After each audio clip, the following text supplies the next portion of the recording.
Welcome to the another videos of the basic electrical engineering. Here we will solve some of the numericals from the basic electrical. So first of all, let us take this problem, very simple. Using superposition theorem, find out the current through all the resistances. So we will apply the superposition theorem here. So let us take this example and the direction of the current as notified over here. So what we can do is we can have two circuits out of it. So at one time we will have only one circuit, one voltage source or one current source. Suppose there would have been three current sources or three voltage sources. So when you solve the problem using superposition theorem, at any particular time or any particular circuit you must have one source and all other sources must be replaced by its internal resistances.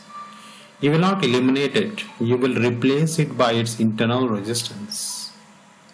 This is one circuit, current source is replaced by open circuit. Similarly, you will have another circuit in which the voltage source is actually short circuited. And you have the other resistances as it is, and the current source will be there.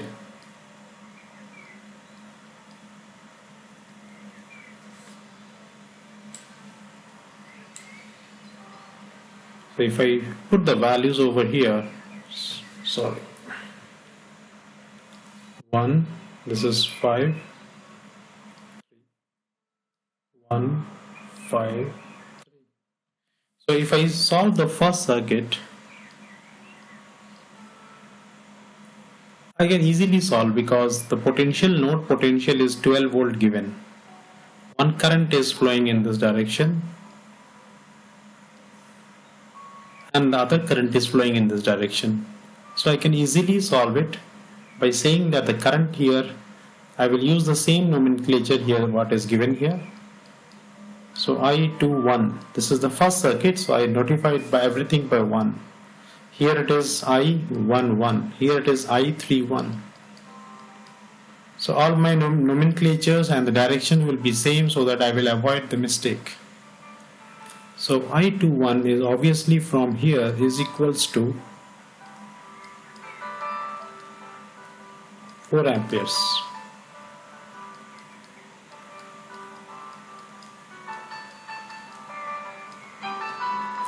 This by 6 is equal to 2 amperes. This was 5 and 1 series. If I take this circuit, here it is 6 amperes. So obviously it will divide here and here.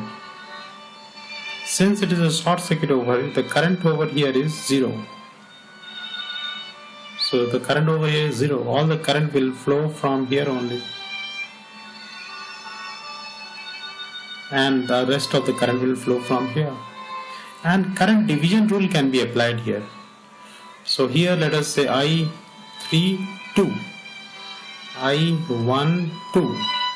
Let us take the direction as mentioned. I22. One thing we are very sure that I22 is 0. Then I32, opposite resistance divided by sum of the resistance is into 6 ampere, total current is equal to 1. And I12, the current which is I12 direction is actually right hand side. Our actual current is going left hand side, so I will just use a negative sign over there. Minus 5 by 6 into 6 minus 5 amperes. So once I have got all these values, so what is my I1? So I1 will be I11 plus I12. I11 is 2, I12 is minus 5, minus 3 ampere. What is my I2? I2 is I21 plus I22. I21 is 4, I22 is 0. What is I3? I31,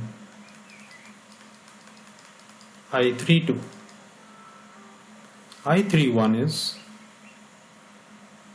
2, I32 is 1, that is 3 amperes. And this is how we solve it. Sorry, this is not 4 plus 0 is 4 amperes. So this is what the answer is, I1, I2 and I3. Suppose this is your another problem given to you. And here the resistance is given, inductance is given. Sometime by mistake 20 Henry, but 20 Henry is not available. So 20 millihenry must be the answer question. If it is 20, then you keep it up writing 20. Capacitance is 200 microfarad. Connected to a single phase source, 230 volt AC source, 50 Hz must be, or whatever frequency is not given, 230 volt AC source. Now the question is asked, the condition for maximum RMS current and its value. What is the value of RMS current? I RMS and its value, and at what condition you will get the maximum value of IRMS, and the frequency at which it occurs. What is the value of impedance at resonance? That is called resonance because at the resonance only maximum current will flow, and the power factor of the circuit. So let us rewrite this question here in this general form. So what is my question is R, L and C. All three are in series, and I will give a supply.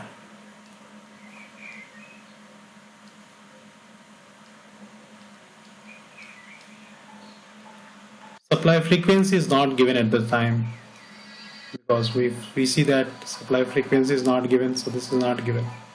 So some frequencies there. We can change the frequency here. 20 ohms, L is 20 millihenry and C is 20 microfarad. What would be the value of Z? R plus J omega L minus J 1 by omega C. This is the value of R. We can evaluate it and find the value of this can be written as R plus JXL minus J 1 by XC. At what value of at what value of omega will have maximum Z? Obviously, when the imaginary terms will be 0, real term cannot be 0. So Z max will be equals to R.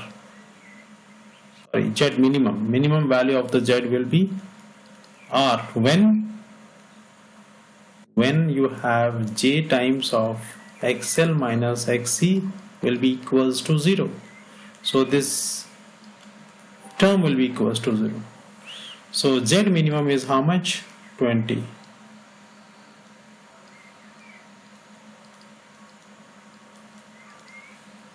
And when putting this, if we're solving this, we can write omega L minus 1 by omega C is equal to 0, which implies omega square is equal to 1 by LC, or 2 pi F whole square is equal to 1 by LC, which you can write F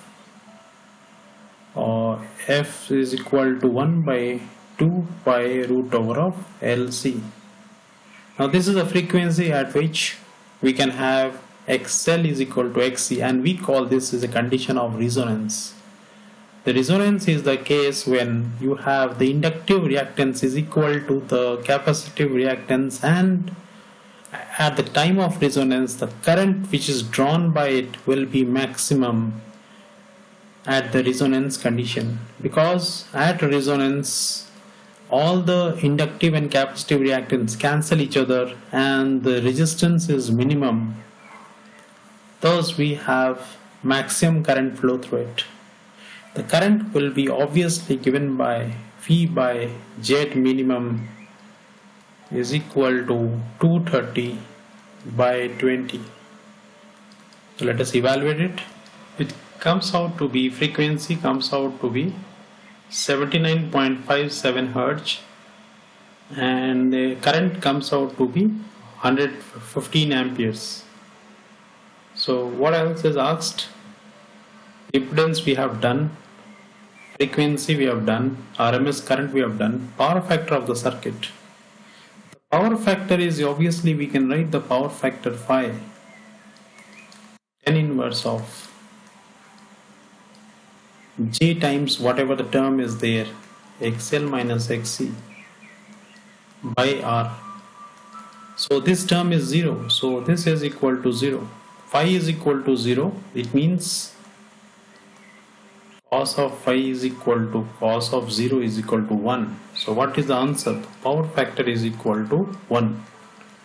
So that is the answer we get here. So if you got an AC circuit problem like this, so try to solve it easily. Next we get a question here. A delta connected load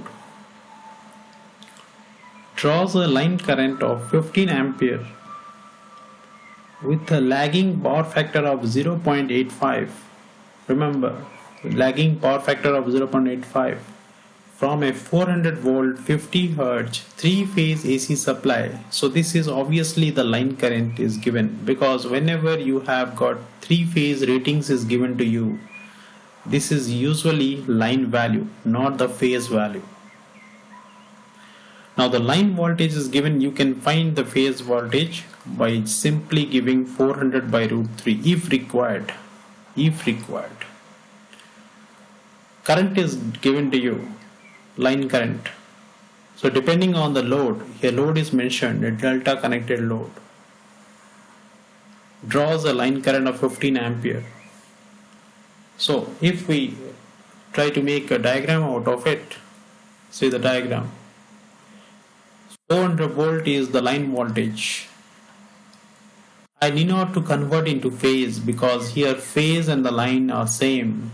In case of delta, V phase and V line is same, because you can see from here current is 15 amperes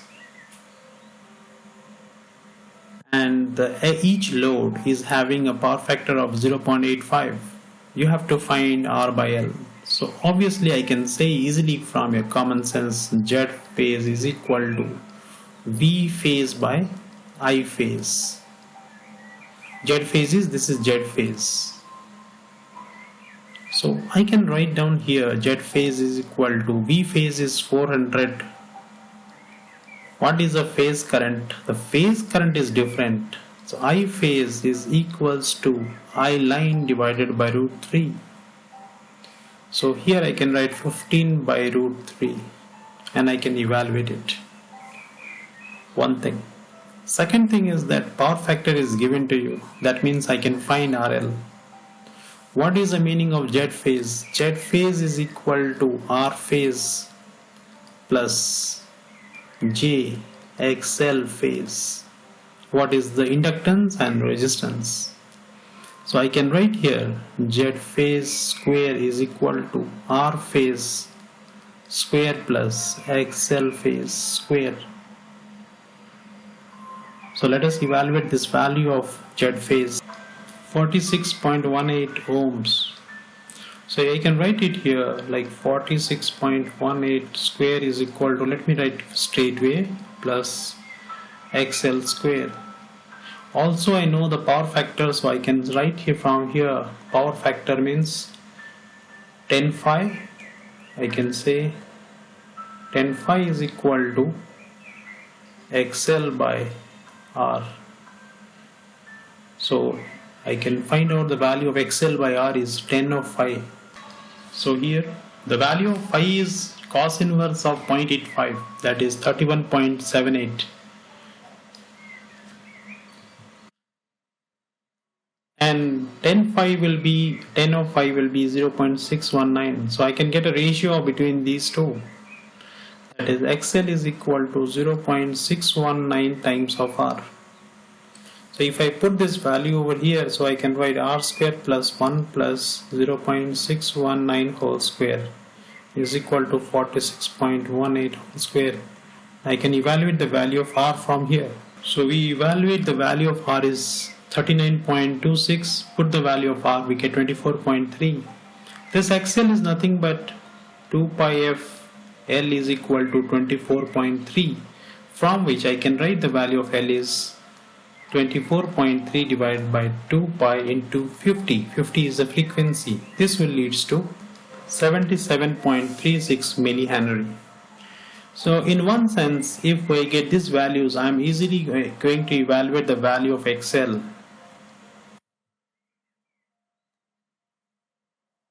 and the value of R. Or I can find the value of the Z, and I know the power factor.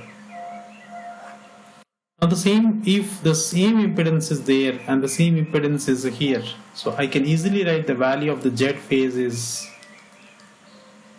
46.18 angle 31.78. This is the value of the impedance. And let's read the question here.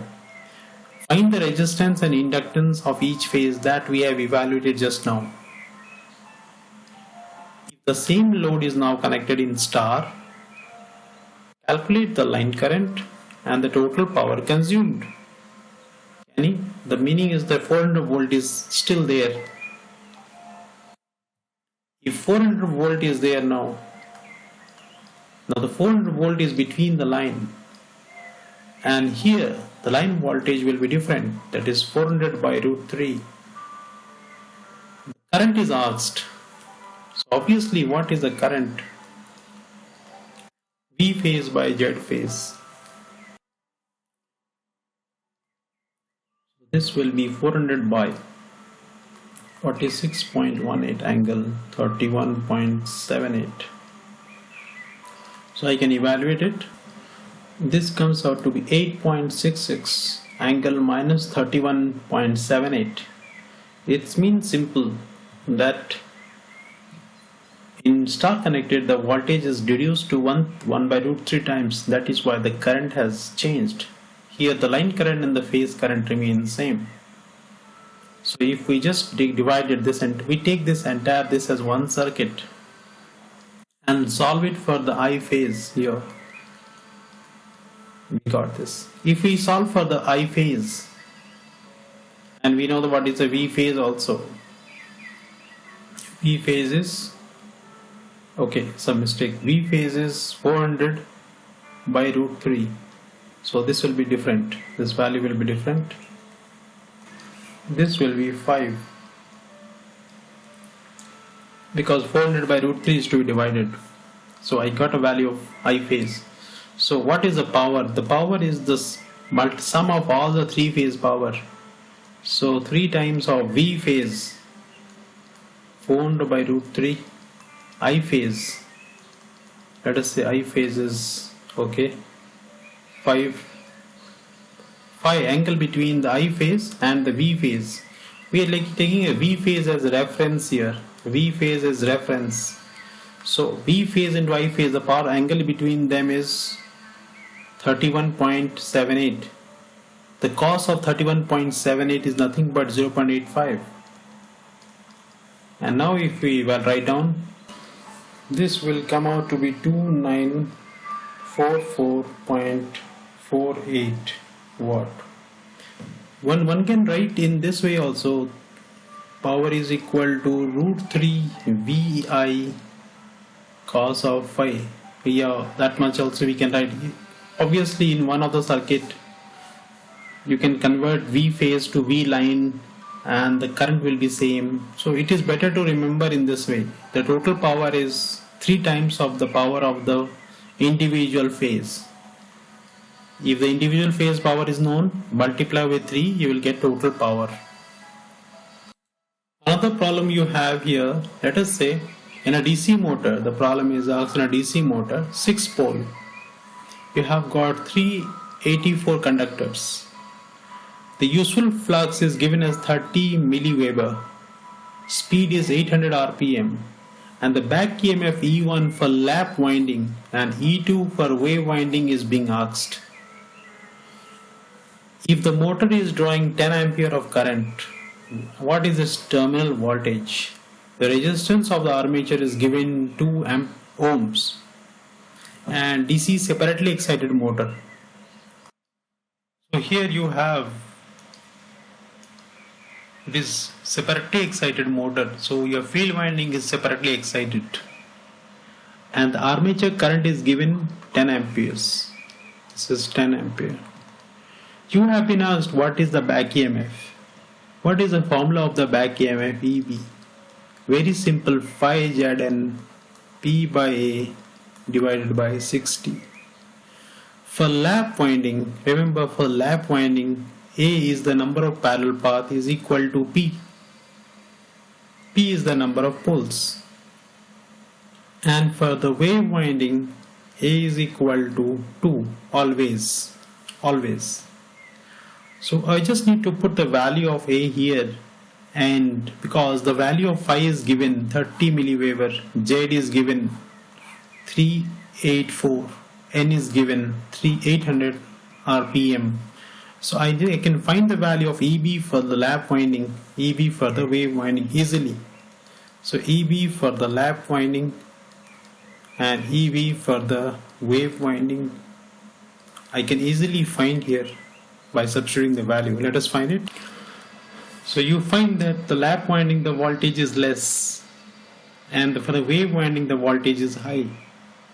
Because in the lap winding the number of conductors that you see here, the number of conductors is divided by, when we say the pole is divided by the number of parallel path. So A number of parallel path is 6 for the lap winding. That means the same conductor is divided into 6 paths. So what is the advantage of dividing the same conductor into 6 paths? The current carrying capacity will increase. And the same number of conductors is divided into 2 paths, the current carrying capacity will be less. Obviously, when it is divided into 2 paths, the voltage, rest of the conductors will be all in series, so voltage will increase. In lap winding, the current carrying capacity has been 3 times more than the wave winding, so the voltage will be less. So here we get this value. Another, from the KVL we can say Vt is equal to EB plus IARA. So if I put the value of here Vt, I can get EB for both the case. For wave winding it is 460.8 plus IA 10 into RA 2. 2 is the armature resistance.